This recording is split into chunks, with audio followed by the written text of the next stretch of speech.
Come along to Education and Children's headquarters on Peel Road, talking with the Minister and also the Director of Education.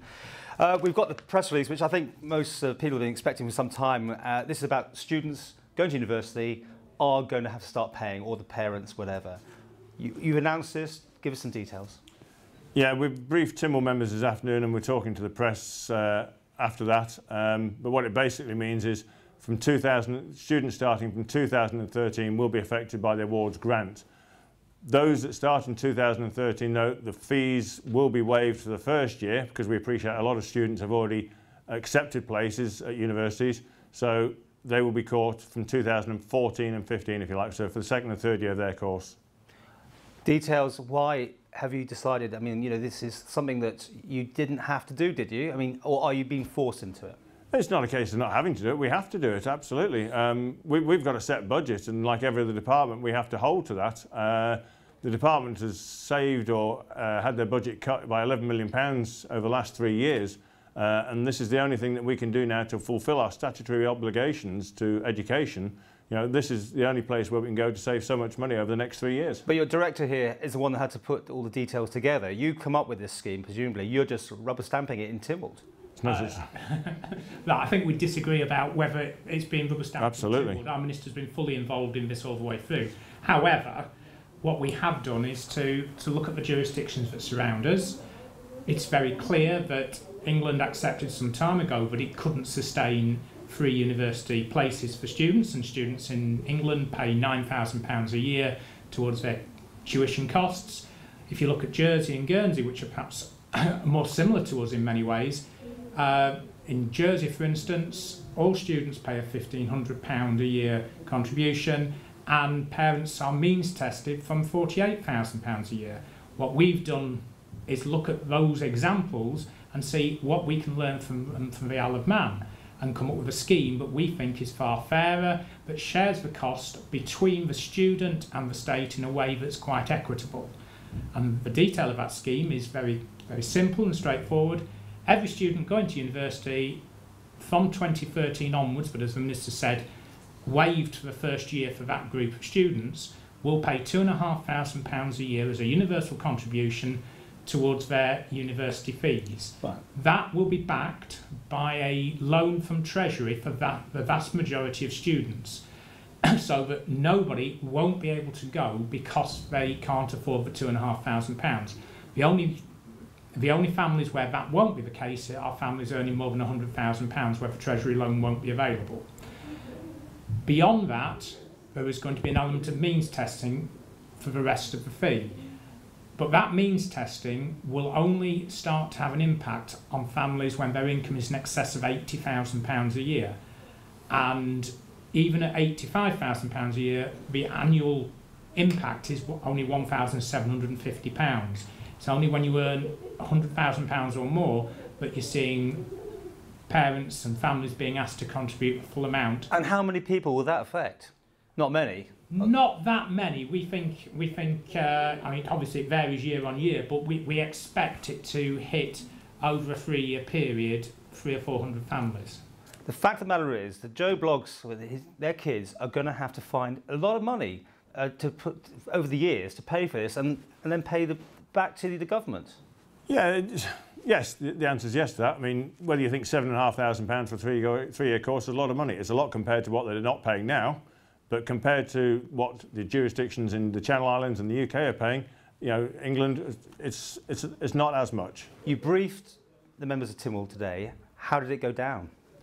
They were expecting it, obviously, after my answer in Tynwald this week. It was a mixed reaction, I think. But I think, to be fair, a lot of the members were understanding as, you know, what the decision that we've come out with and the package we put on the table today, yeah, I think they thought it was actually quite reasonable compared to what some of them did think was going to be put forward.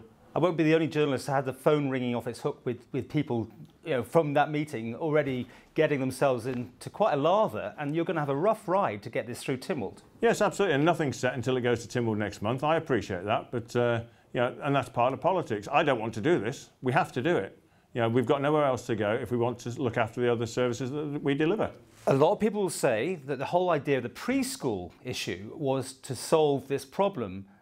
I mean, this was your predecessor, admittedly. That hasn't solved the problem, clearly. That wasn't the case to solve the problem. I mean, what they did with preschool was to solve the budget for last year, if you like, or this year. You know, this has to go. This is a 3-year plan for the department to balance, to help Treasury and the rest of government balance our books. You know, yes, we don't want to do it, but to stay as we are and provide the service that we are, this is a package that we have to deliver to help do that. I think what's important to state is that we have reviewed all areas of our provision, but particularly our non-statutory provision. Preschool was part of our non-statutory provision. Higher education is part of non-statutory provision. However, higher education costs us currently around £11 million out of an approximate £95 million budget. That's a huge amount of money that we are spending on a non-statutory part of our provision, and we need to get a balance in there. Had we not done what we did with preschool last year, then the amount we would needed to have taken out of this process would be even greater. So we'd probably be looking at another £1,000 a year in terms of universal contribution. But if it hadn't been for the previous minister, you would have gone for this earlier anyway, wouldn't you? I mean, can't you now revisit the preschools and say, well, we don't need to attack you now, we can go back and put you into the system? I don't think we've attacked preschool. I would dispute that entirely. I think what we've got developing fairly rapidly in our preschool provision now is a much more universal system that much better meets the needs of children and families, and isn't a postcode lottery in the way that it was previously. And we were spending a huge amount of taxpayers' money on a system that was basically unfair. Okay, back to this then. Is this the end of it, or will this be just the beginning of charging students? I mean, will it increase and end up like the UK model eventually? Well, as I say, I mean, we bring a student award paper to Tynwald every year. This I'll be bringing in December. Hopefully, you know, this is a 3-year plan from the department's point of view, working with Treasury. So for the next 3 years, hopefully, this won't change. Who can say, you know, we can't see into the future. So it might go up. I mean, you're not ruling it out then? More costs to be incurred. We'd be stupid to rule anything out, but what we're saying is that this is part of our 3-year plan for budgeting for the department. We don't anticipate, unless something that nobody knows about happens, that we will need to make changes over that 3-year period. Do you think you will get the approval of Tynwald? I mean, you've got the Council of Ministers block vote, so you're pretty well there. I hope it will. I hope it will. And it just depends. I know members will talk to each other over the next 2 weeks, and they'll be talked to and at by their constituents as well, those that have great concerns about what's going to happen. So I honestly don't know. I would like to think that members will do the responsible thing and vote with it, because the department has no other choice at the moment. To balance the books for the next 3 years, we have to do this. Otherwise, it'll have to come from somewhere else. Because we're a low tax area, we have to do this. Because of the system that we have, yes. Yeah.